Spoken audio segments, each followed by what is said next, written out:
परम श्रद्धेय संतवृंद, माननीय सरकारवाह जी, विदर्भ प्रांत के माननीय संघ चालक जी, नागपुर महानगर के माननीय संघ चालक, माननीय सहसंघ चालक जी, उपस्थित अन्य अधिकारीगण, नागरिक सज्जन, माता भगिनी तथा आत्मीय स्वयंसेवक बंधु, वास्तव में हमारे प्रमुख अतिथि जी ने जो बात अपने भाषण में कही, उसके अलावा और कुछ कहने की, सोचने की ज़रूरत नहीं है। वो अच्छे गायक भी है और अच्छे वक्ता भी है, ये आज पता चला है हमको। परंतु मुझे तो बोलना पड़ेगा। लिखित भाषण मेरा चला गया है मीडिया में, उसमें से बातें आएंगी,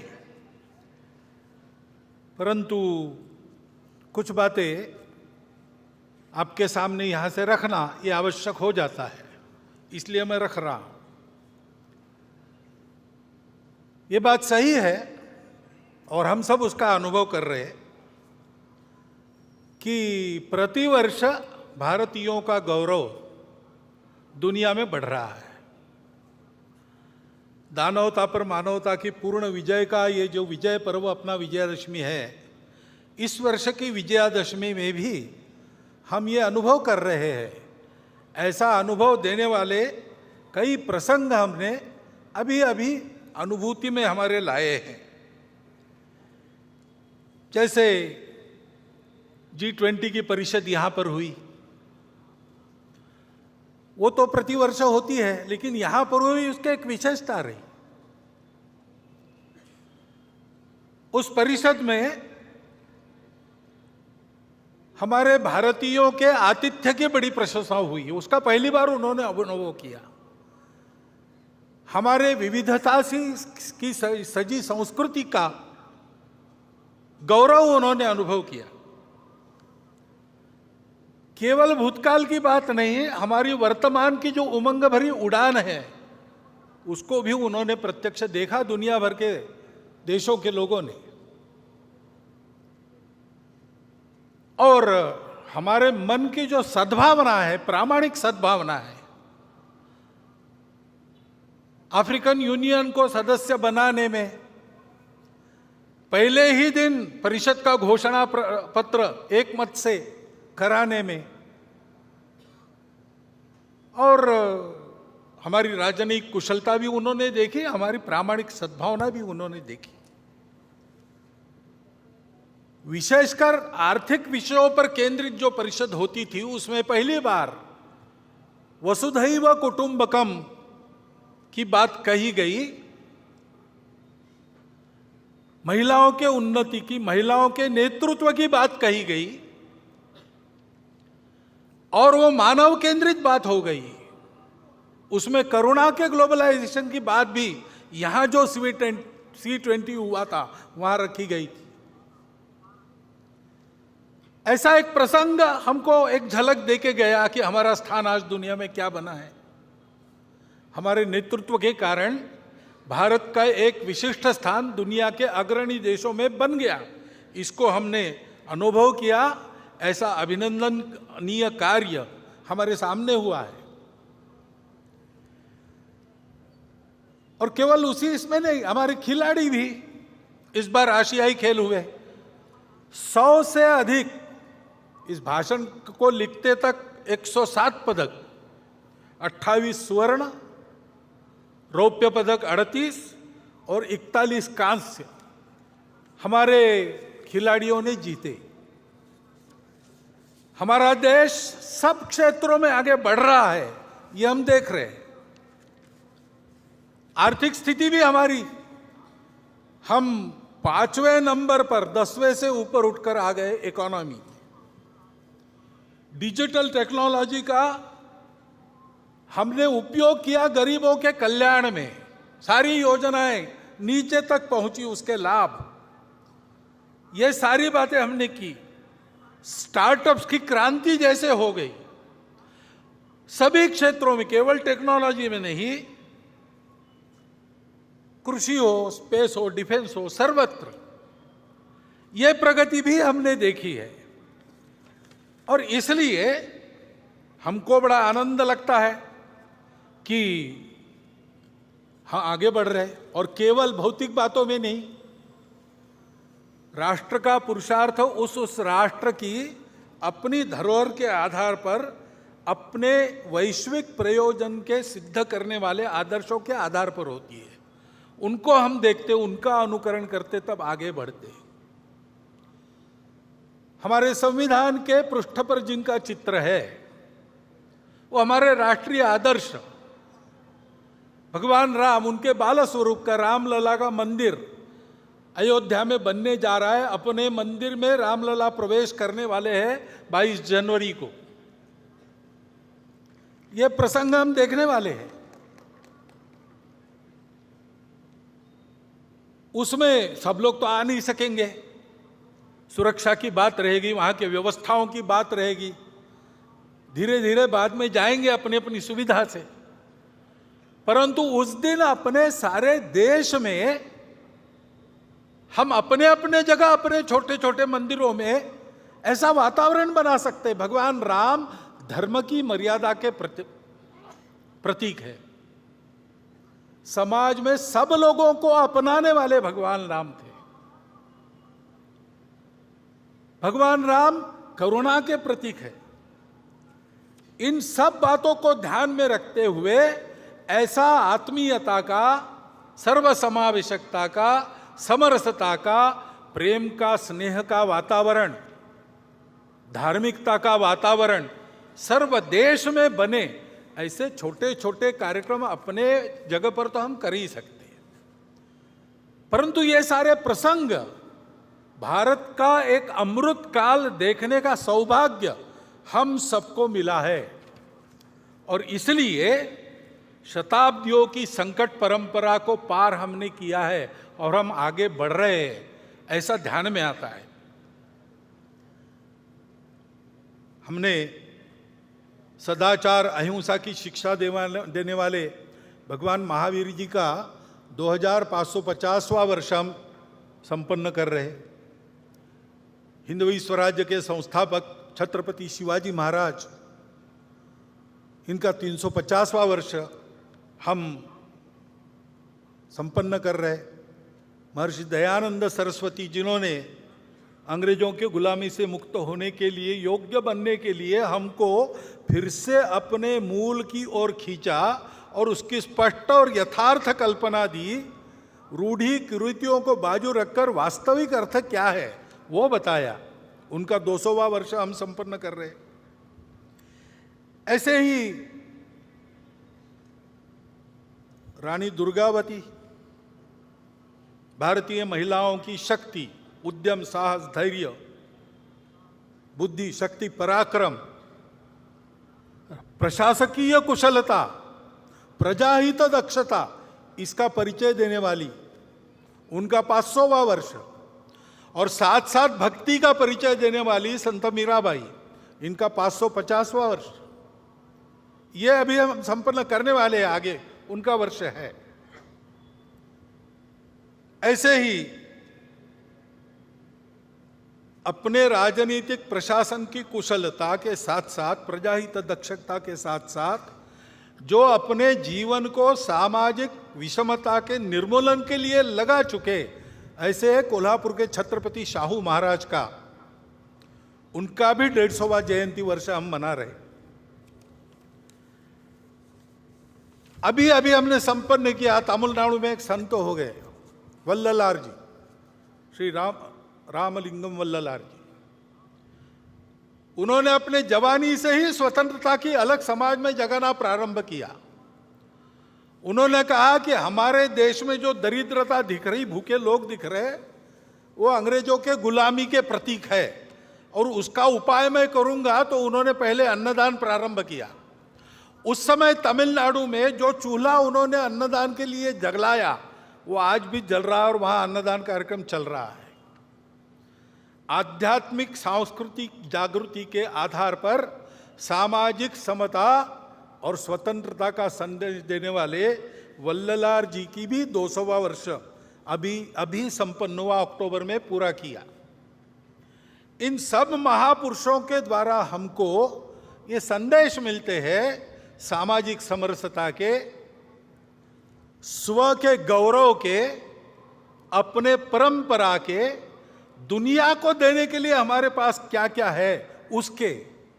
जैसे हमारे प्रमुख अतिथि जी ने उल्लेख किया, हमारे हर बात में हमारा स्व है, संगीत में है, अन्न में है, सारी बातों में है। उसको दुनिया को देने का समय आ गया है और इसलिए उस स्व का गौरव धारण करके स्व के आधार पर देश का एक यशस्वी जीवन खड़ा करके बताना संपूर्ण दुनिया को, ये हमारा कर्तव्य बनता है। और उसके साथ साथ वो आज के विश्व की आवश्यकता भी है। आज का विश्व 2000 साल सुख की खोज में अनेक प्रकार के प्रयोग करके थक गया और वो कहता है कि हमको रास्ता चाहिए, क्योंकि विश्व में अनेक समस्याएं जिनका हल उनको नहीं मिला। स्वार्थ और कट्टरपन के चलते कलह चलते हैं, उसका कोई हल नहीं दिख रहा। विश्व ने प्रयास किया सबको एक रंग में घोलने का, सब में यूनिफॉर्मिटी लाने का, एकरूपता लाने का। वो यशस्वी हो नहीं सकता, क्योंकि सृष्टि बनी है विविधता, वो विविध ही रहेगी। विविधता में एकता कैसे आएगी, उसका कोई आधार उनके पास नहीं है। और इसलिए स्वार्थ तो रहता ही है, कट्टरपन भी रहता है, उसको चलते एक उन्माद पैदा हो जाता है, अहंकार पैदा हो जाता है, उसके संघर्ष चल रहे। स्वार्थों के टकराव और अतिवादिता के कारण युद्ध चलते हैं, उसका कोई उपाय नजर नहीं आता। प्रकृति विरुद्ध जीवन शैली, जीवन में स्वैरता, अनिर्बंध उपभोग, आत्यंतिक व्यक्तिवाद, अमर्याद शोषण, अधूरी दृष्टि के कारण उपजने वाले ये सारे दोष है, उसके चलते जो समस्याएं पैदा हुई है पर्यावरण की वगैरह, विश्व को उसका रास्ता नहीं दिख रहा है और उसकी भी अपेक्षा है कि भारत रास्ता दिखाए। भारत को अपने देश में इन समस्याओं का निराकरण करके रास्ता दिखाना होगा। अपने देश में भी ये समस्याएं हैं, बड़ी बात नहीं। समस्या होना कोई गलत नहीं, जीवन में समस्या रहती है और हम आज दिखा रहे कि हम सामना करके उन समस्याओं का उपाय करेंगे। हमारे यहां भी रहती है समस्या, पर्यावरण की समस्या हम देखते हैं, संकट हम पर भी है। अभी हिमालय क्षेत्र में जोशीमठ में घटनाएं हुई, हिमाचल प्रदेश में घर धंसने लगे, उत्तराखंड में हुआ। पूरे हिमाचल क्षेत्र में ये जो प्रकृति का प्रकोप दिखता है, चर्चा करते लोग कि क्या होगा, यहां भी गड़बड़ हुई तो कैसे होगा, कोई बड़ा संकट आने वाला है क्या? आने वाला होगा तो होगा, लेकिन डरने की क्या बात है, उसका उपाय करने की बात है। महत्वपूर्ण क्षेत्र है, हमारी उत्तर सीमा इस क्षेत्र से बनती है। हमको सीमा सुरक्षा का भी विचार करना पड़ेगा। इस क्षेत्र में उत्तर भारत की सारी बड़ी नदियां जल लाती है, चीन को भी जल ले जाती है, दक्षिण पूर्व एशिया को भी जल ले जाती है। इस क्षेत्र का खराब होना, इसका मतलब हमारी जल व्यवस्था का खराब होना होता है। तो जल सुरक्षा का भी विचार करना पड़ेगा, पर्यावरणीय स्वास्थ्य का भी विचार करना पड़ेगा। उत्तर को हिमालय की दीवार खड़ी है, इसलिए हमारे यहाँ 6 ऋतु चलते हैं। वर्षा होती है मौसमी हवाओं के कारण, वो हवाएं वहां टकराती है, फिर से भारत में वापस आती है। जाते समय आते समय वर्षा होती है। इसमें अगर बदल हुआ तो पर्यावरण का संकट भी है और इसलिए दक्षिण पूर्व एशिया की दृष्टि से, भारत की सुरक्षा की दृष्टि से उस क्षेत्र में चीन दस्तक दे रहा है। जल सुरक्षा, पर्यावरणीय सुरक्षा, सीमा की सुरक्षा, कुल मिलाकर अपने देश के स्वास्थ्य के लिए उस हिमालय क्षेत्र का एक क्षेत्र के नाते अलग सा विचार करते हुए इसको कैसे करना, इसको हमको तय करना पड़ेगा। ये तो एक क्षेत्र विशेष की समस्या हो गई, परंतु कुल मिलाकर ही हम अगर देश की स्थिति देखते हैं तो देश आगे बढ़ रहा है, आत्मविश्वास बढ़ रहा है, आगे जाना है, लेकिन आगे जाते समय दुनिया को नया रास्ता दिखाना है अपने स्व के आधार पर। तो हम लोगों को दुनिया की नकल नहीं करनी है, हम लोगों को अपना रास्ता बनाना है। बाकी बातों का प्रयोग दुनिया ने कर लिया, हमको आज के समय में अपनी बातों के आधार पर एक यशस्वी प्रयोग दुनिया को देना है। देश का जीवन कैसे खड़ा किया जा सकता है स्व के आधार पर। और ये नहीं कि हम नहीं कर रहे, हम कर रहे हैं। सरकारी नीतियों में भी ये प्रकट हो रहा है। नई अंग्रेजी में क्या, इनोवेटिव ऐसे उपाय करके अपना देश आगे बढ़ रहा है। नीतियां ऐसे चल रही है, लेकिन प्रशासन ने भी ऐसा चलना चाहिए। तो प्रशासन के दिमाग में ये बात चाहिए, वो पूरी है ऐसा लगता नहीं, उनको तैयार होना पड़ेगा। और शासन प्रशासन तो अपना काम कर ही लेंगे, परंतु समाज को भी करने की आवश्यकता है।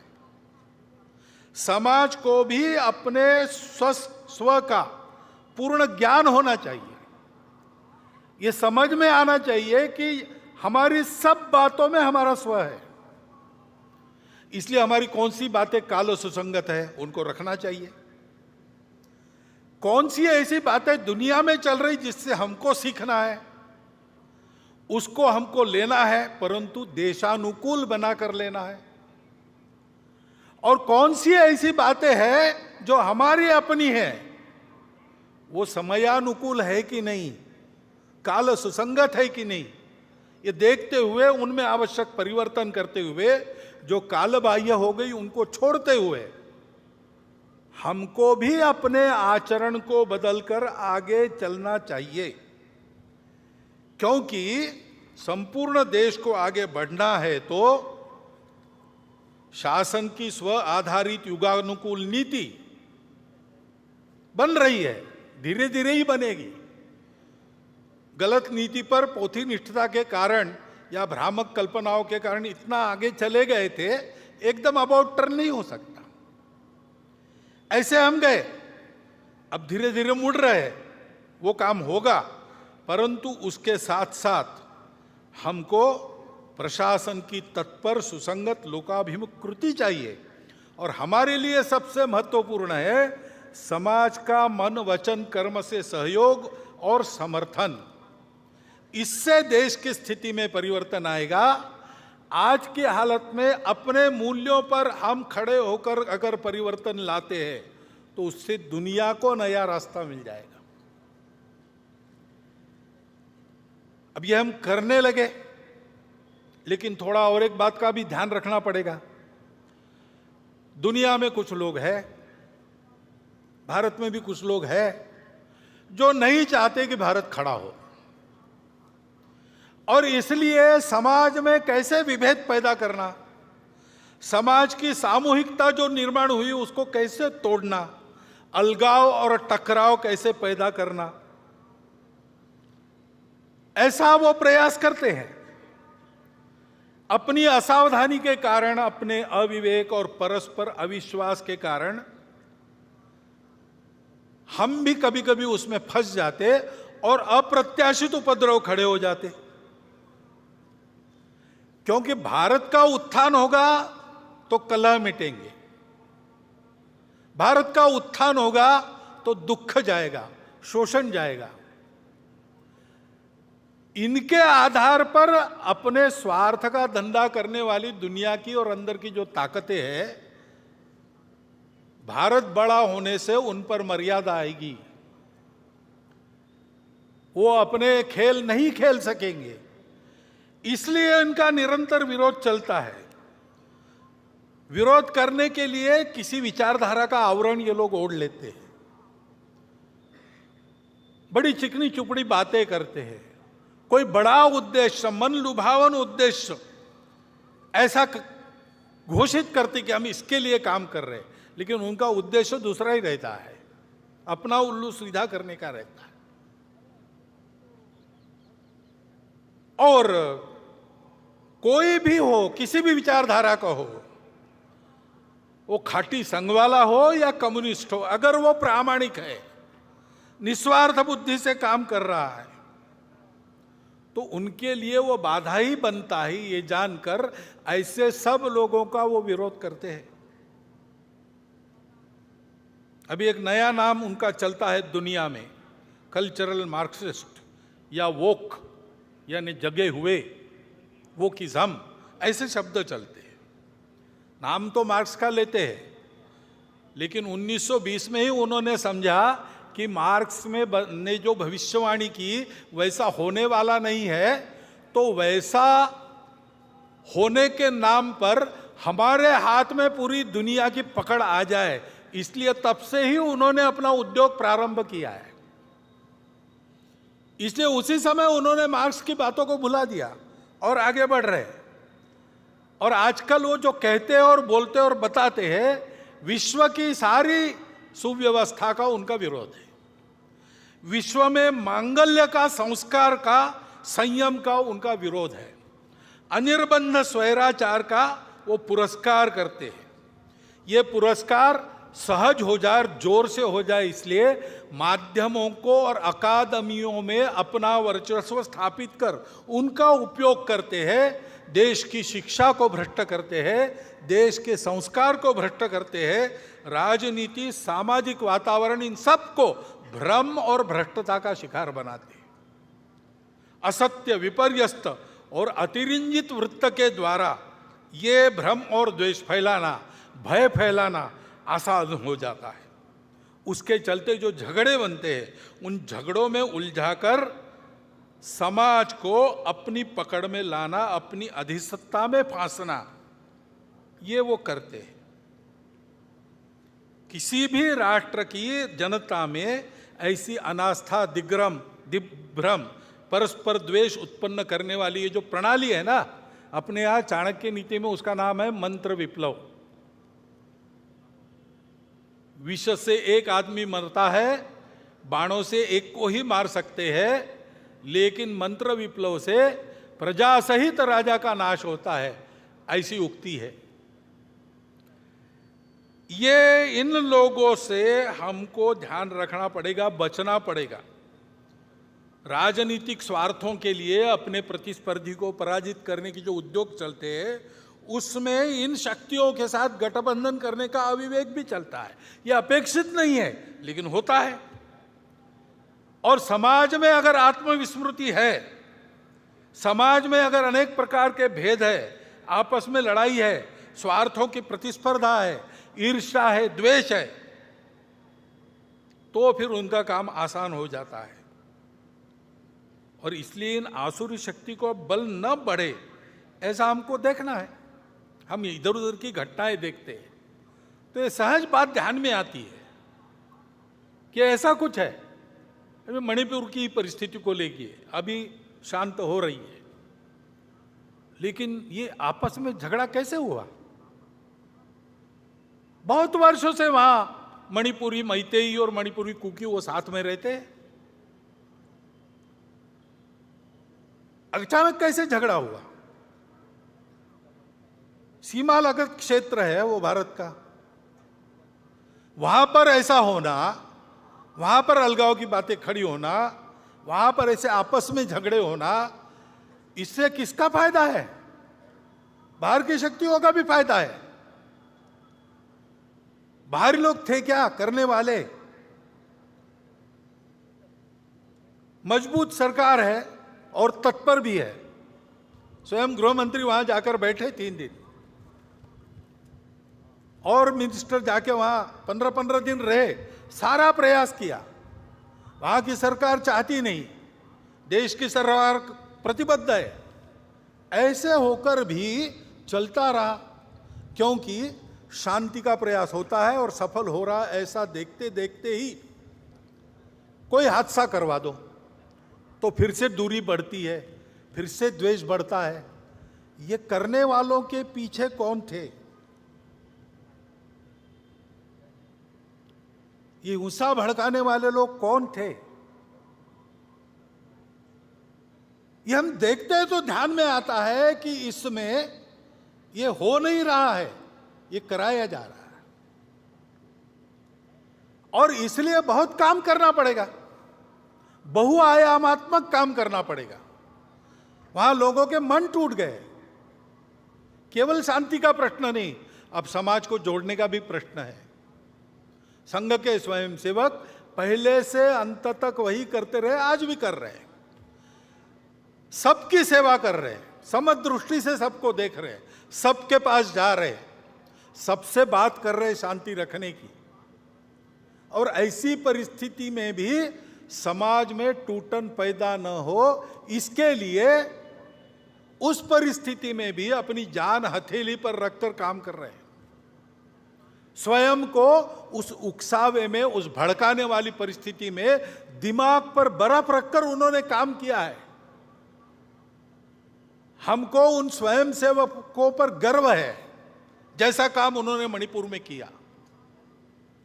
इतना बड़ा काम उन्होंने किया है। उनके कार्यों पर और उन स्वयंसेवकों पर, दोनों पर हमको गर्व है। लेकिन वहां सबको काम करना पड़ेगा। सरकार की इच्छा शक्ति तो है ही, उसके साथ साथ प्रशासन की कृति, जैसा मैंने कहा, उसको लाना पड़ेगा। सक्रियता, कुशलता दिखानी पड़ेगी। अविश्वास को, खाई को पाटने में प्रबुद्ध नेतृत्व को भी वहां के भूमिका बनानी पड़ेगी। लंबा काम करना पड़ेगा। ऐसी अनेक घटनाएं हम देखते हैं। इसका उत्तर क्या है? उसका उत्तर यही है, परस्पर टीका टिप्पणी में न उलझते हुए हमको एकता की ओर बढ़ना पड़ेगा। हर परिस्थिति में यह एकता का भान समाज के विवेक को जागरूक रखता है। चंगुलों में समाज फंसता नहीं, षड्यंत्रों के अधीन नहीं होता। उसका कारण यह एकता ही है। संविधान में इसी एकता को, एकात्मता को एक मार्गदर्शक तत्व के नाते उद्धृत किया है। डॉक्टर अंबेडकर साहब ने संविधान संसद में देते समय जो 2 भाषण किए हैं, उन भाषणों को हम ध्यान से पढ़ते हैं तो हमको ध्यान में आता है कि उसमें भी यही संदेश है बंधुभाव का। उसको कैसे लाना? दुनिया को देखते हैं तो दुनिया के देशों ने कुछ मानव निर्मित आधार खोजे एकता के।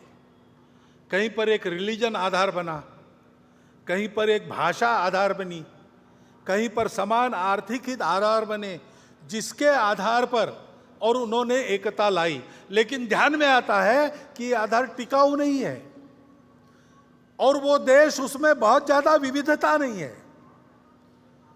उन देशों को यह समझ में नहीं आता है कि भारत में इतनी भाषाएं, इतने पंथ संप्रदाय, इतने खान पान रीति रिवाज, इतने दूर दूर के अलग अलग भौगोलिक परिस्थिति वाले प्रांत होने के बाद भी सदियों से भारत एक होकर चल रहा है। उसका आधार क्या है? उनको समझ में नहीं आता। उनको आश्चर्यचकित करती है ये बात, और उनको आकर्षित भी करती है। इसलिए वो लोग आते हैं भारत में, आकर कहीं ना कहीं ये बोल जाते हैं कि भारत से हार्मनी सीखनी चाहिए, सारे दुनिया को उसकी जरूरत है, भारत सिखाएगा। इसका आधार क्या है? हमारी इस एकता का आधार क्या है?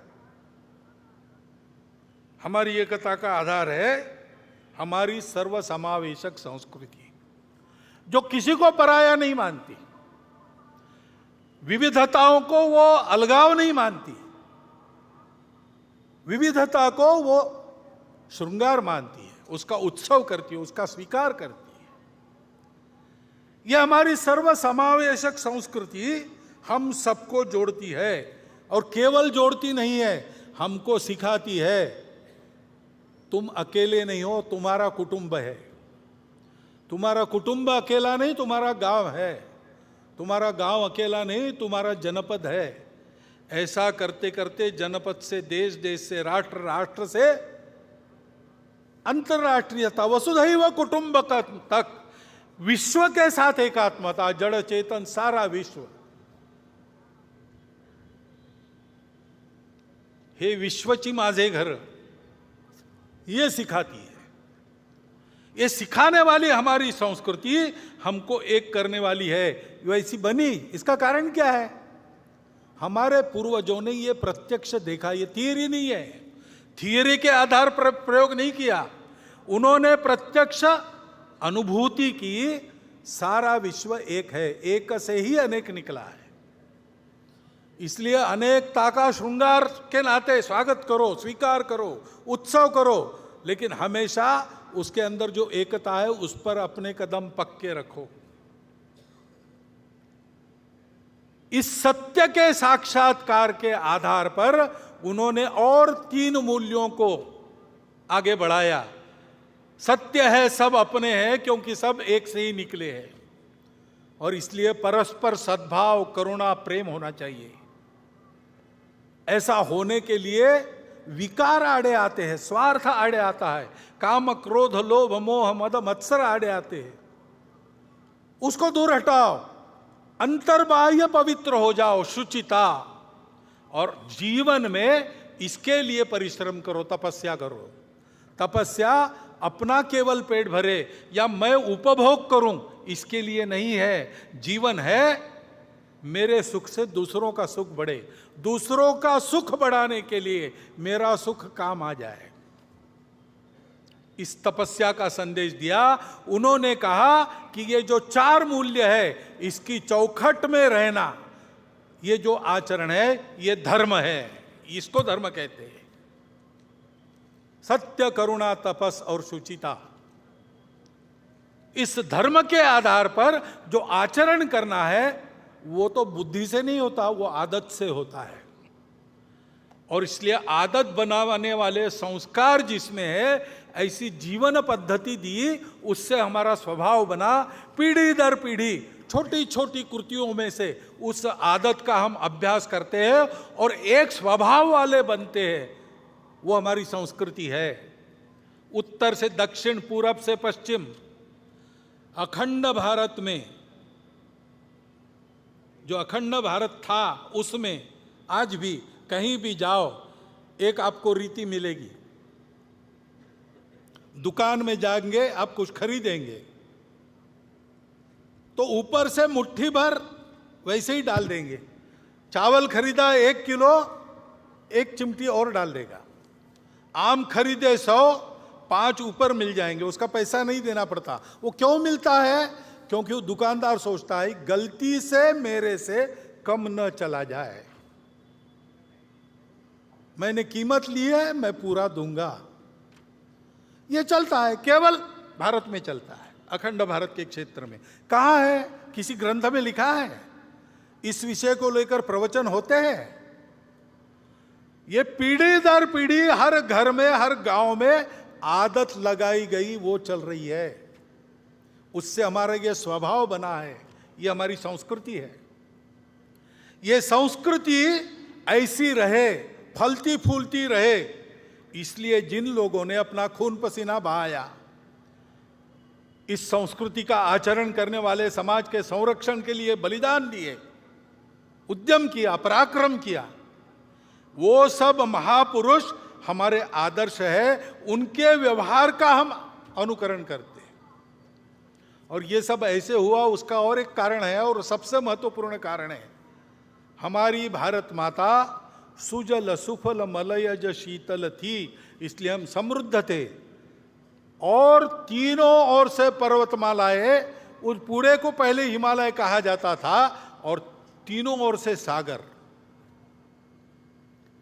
ऐसी सुरक्षितता के परिस्थिति में थे, हम सुरक्षित थे, इसलिए हमको लड़ाई झगड़े का काम नहीं पड़ा, हमको जीवन के लिए संघर्ष बहुत ज्यादा नहीं करना पड़ा। हमने फुर्सत का उपयोग सत्य की खोज के लिए किया। जहां दुनिया बाहर का सच देखकर उतना ही देखकर रुक गई, वहां हमने उसके परे जाकर अंदर के सत्य को खोजा, तब हमको वो सत्य मिला, विश्व की एकता का। तो हमारे भारत माता का उपकार है, उसकी भक्ति, वो हम सबको जोड़ती है। हम रहे ना या ना रहे, भारतीय रहना चाहिए। यह सब पर लागू है, सब जातियों पर लागू है, सब पंथ संप्रदायों पर लागू है। हमारे देश में इतने सारे पंथ संप्रदाय है पहले से, विदेशी आक्रांताओं के कारण और भी कुछ आ गए, चलो रह गए हमारे यहाँ। हम सर्वसमावेशक है, हम सबको स्वीकृत करते हैं, सबके लिए लागू है भारत माता की भक्ति। हम सबके पूर्वज वही है, समान है, समान पूर्वजों का गौरव, उनके आदर्शों का अनुकरण, और इस सर्वसमावेशक सबको स्वीकार करने वाली, संस्कार देने वाली, भद्रता सिखाने वाली, सत्य, करुणा, शुचिता और तपस के चौखट में चलने वाली संस्कृति को स्वीकार करके चलना, यही हमारे एकता का आधार है। उसी से एकता निकलती है। स्वार्थ के आधार पर एकता होती है क्या? तुम मुझे ये दो, मैं तुम्हें वो दूंगा, ये सौदा कितने दिन चलेगा? ये चलता नहीं। राष्ट्र की एकता सौदों के आधार पर नहीं होती। राष्ट्र की एकता अपनेपन के कारण होती है। वो स्थायी अपनापन इन तीन बातों से हमको मिलता है, लेन देन से नहीं मिलता है। बहुत लोग मिलते हैं, वो चिंतित है। देश में जो छोटी मोटी घटनाएं होती है, ऐसी छोटी मोटी ही होती है, लगभग पूरे समाज में एकता का वातावरण है, लेकिन उसको तोड़ने का प्रयास तो हो रहा है, इसलिए वो चिंतित है। आकर मिलते हैं, कहते हैं कि ये फितना फसाद और कितान ठीक नहीं, यानी आपस में संघर्ष ठीक नहीं, एक दूसरे को मारना ठीक नहीं, हिंसा ठीक नहीं है, विवाद ठीक नहीं है। उसके जगह सुलह, समलामती और अमन पर चलना चाहिए। आपस में बात करनी चाहिए, सुरक्षित रहना चाहिए, शांति से रहना चाहिए। ये बात ठीक है, ऐसे ही चलना चाहिए। उसको करना है तो ये बात ध्यान में रखनी पड़ेगी कि हम लोग दिखने में अलग है, वास्तव में अलग नहीं है। हमारी पूजाएं अलग अलग है, भाषाएं अलग अलग है। हो सकता है पूजाएं एक दो बाहर से भी आई हो, दिखने में हम अलग है, लेकिन अलग अलग लोगों को यहां एक होने की बात ही नहीं है, जो पहले से एक थे और जिनमें ये सारी विविधता का पूर्ण स्वीकार पहले से था। ऐसे हम एक लोग हैं। अपनी एकता के इन तीन सूत्रों को भूल गए, इसलिए आज आपस में हम एक दूसरे को अलग अलग मान रहे हैं। वो भूलना और अपनी एकता को याद करना, ये करेंगे तब हम जुड़ेंगे। उसी आधार पर हमको फिर से जुड़ना है। हमारी समस्याएं हैं, आपस में हमारे है कुछ विवाद हो सकते हैं। विकास चल रहा है तो विकास में हमको कुछ चाहिए, ज्यादा चाहिए, मुझे चाहिए, यह स्पर्धा है। मन वचन कर्म से सारा समाज ऐसे ही चल रहा है, ऐसा नहीं है। आप तो ऐसा कहते हैं लेकिन वहां तो वैसा होता है, ये परिस्थिति है। सबका ऐसा नहीं है, लेकिन जिनको ऐसा होना है और देश को ऐसा बनाना है, उनको ध्यान में रखना पड़ेगा कि पहले ये सब ठीक हो, बाद में हम एक होंगे, ये बात नहीं चलेगी। क्योंकि ये सब ठीक नहीं, इसका कारण हमने उस अपनेपन को भुला दिया, यही है। और इसलिए पहले हमको अपने में उस अपनेपन को रखना पड़ेगा। ये सब होता है तो भी क्षोभ नहीं होना चाहिए, अविवेक, असंतुलन नहीं होना चाहिए। ऐसे टर्बुलेंस में भी हमको अपना दिमाग ठंडा रखकर सबको अपना मानकर चलना पड़ेगा। धीरे धीरे सबको अपने साथ चलाना पड़ेगा। अपनेपन की दृष्टि आ गई तो उसके आधार पर इन सारी बातों के समाधान होंगे, अन्यथा दूसरा कोई समाधान नहीं। ये बातें उपायों से नहीं ठीक होती, व्यवस्थाओं से ठीक नहीं होती। ये मलम पट्टियां होती है जो कालांतर में निकल जाती, नए घाव भी बनते हैं, और घाव तो बहुत गहरे हैं। भारत विभाजन जैसी घटना का घाव बहुत गहरा है। लंबी परंपरा चली अपनी जो संघर्ष की, उसके चलते मन में एक दूसरे के प्रति कितना अविश्वास है, उसके चलते बातें भी होती है, उल जलूल बातें होती है, धमकाने की बातें होती है, चैलेंज देने की बातें होती है, ये सब हो रहा है। लेकिन उसमें हमको ठंडे दिमाग से आगे चलना पड़ेगा, इस दृष्टि को जानना पड़ेगा, उस दृष्टि का प्रचार प्रसार इस परिस्थिति के बावजूद करना पड़ेगा। तब एकता आएगी, तब ये सारे सवाल ठीक हो जाएंगे। और इसलिए इस परिस्थिति के चलते ये समझना चाहिए, समस्या सबकी है। कौन विकास नहीं चाहता और किसकी दौड़ नहीं है अपने विकास के लिए। देश के अपने मर्यादित संसाधनों पर 140-42 करोड़ की जनसंख्या, उन सबका अधिकार है, तो स्पर्धा तो रहेगी। तो हमको मिला, उनको नहीं मिला, मुझे नहीं मिला, उसको मिला, ये समस्याएं सबकी समस्याएं हैं। सबको जल्दी है सब ठीक हो, परंतु ये सारी समस्या है, उनके कारण हम पर अन्याय हो रहा है, हमको अलग किया जा रहा है। ये विक्टिमहुड की मानसिकता है, उसके अधीन होने से काम नहीं चलेगा। कोई विक्टिम नहीं है, एक परिस्थिति है जिसमें से हमको गुजर के सबका भला करना है। हमारा भी हो, सबका हो, सबके साथ हम हैं। पूरा समाज ठीक होगा, हम भी ठीक हो जाएंगे उसके साथ। मैं ठीक होऊंगा और बाकी समाज वैसे ही रहेगा, ये चलेगा नहीं। ये समझ के चलना पड़ेगा। एक दूसरे के प्रति जो अविश्वास है उससे बाहर आकर चलना पड़ेगा। और ध्यान में रखना पड़ेगा कि राजनीति अपने देश में स्पर्धा पर चलती है। स्पर्धा में अनुयायी अपने पीछे ज्यादा खड़े हो, इसलिए समाज को बांटना ये दुर्भाग्य से रीति बन गई। और इसलिए राजनीति से इन प्रश्नों का हल नहीं निकलेगा।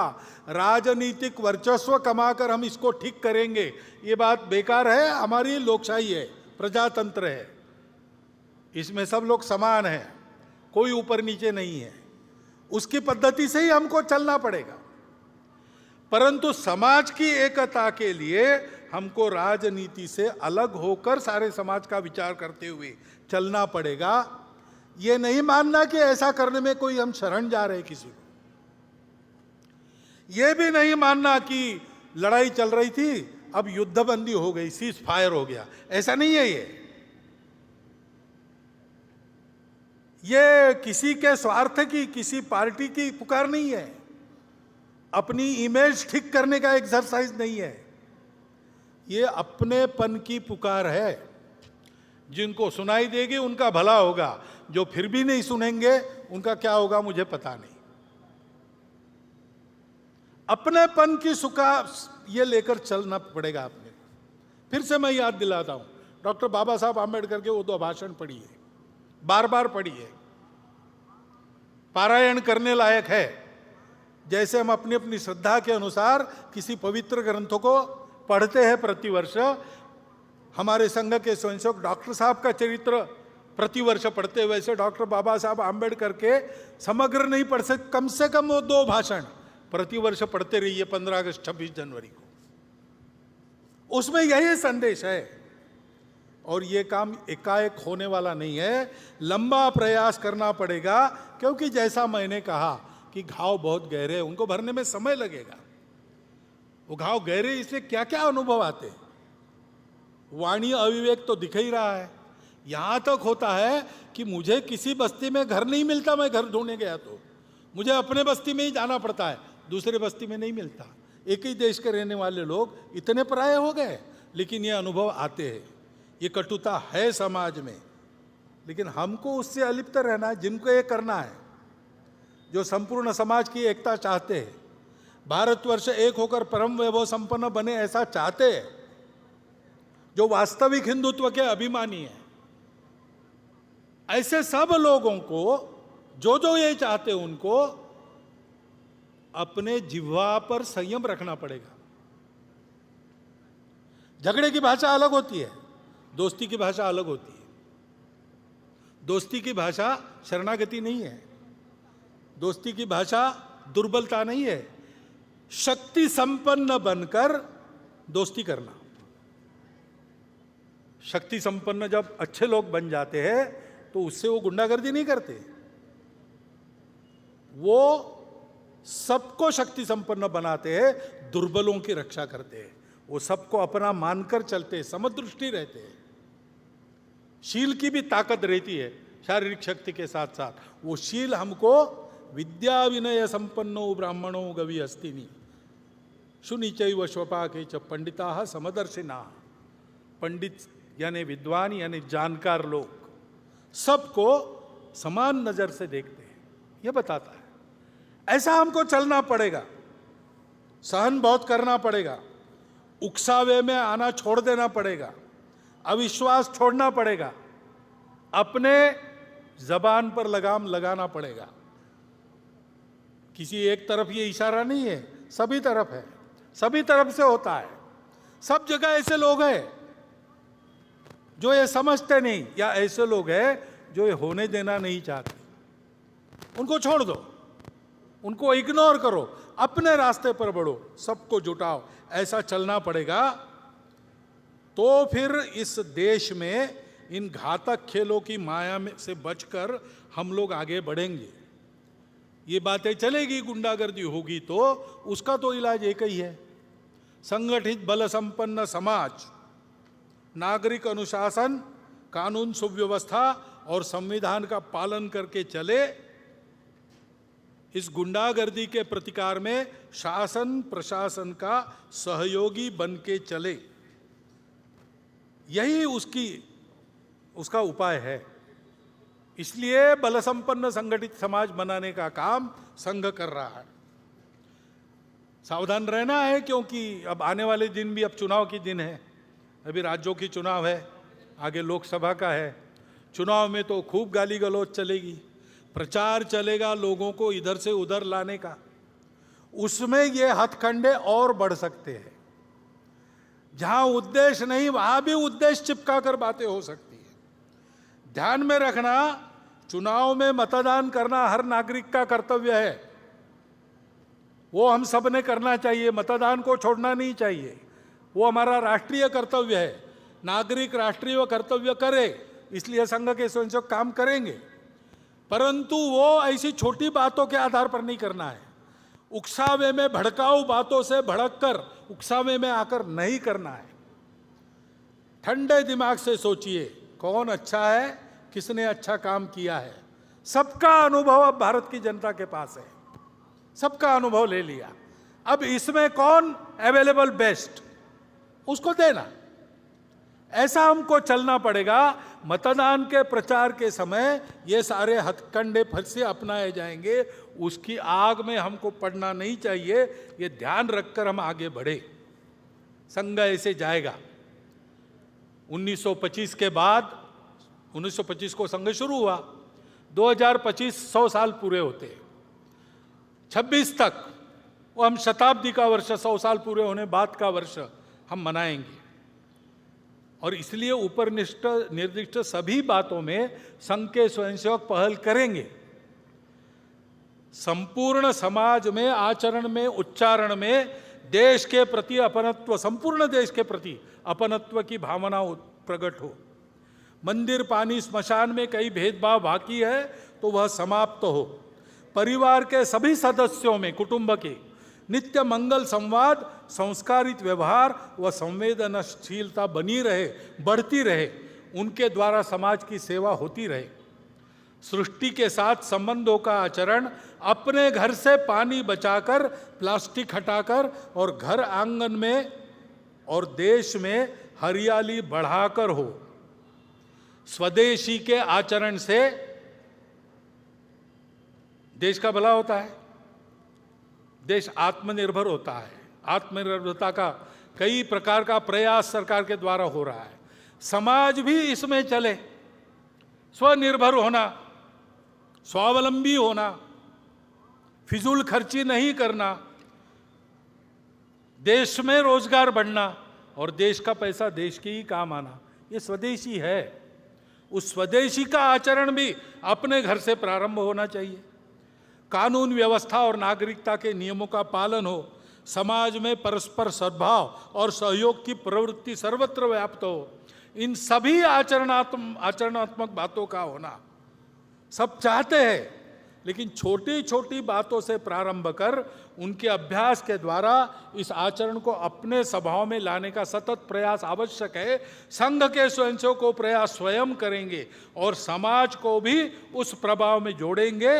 अभावग्रस्त बंधुओं की सेवा, समाज की आपत्तियों में सेवा संघ के स्वयंसेवक नित्य करते रहे, आगे भी करते रहेंगे, लेकिन इस पर संघ के स्वयंसेवक आगे लगेंगे, उसकी तैयारियां उन्होंने प्रारंभ कर दी है।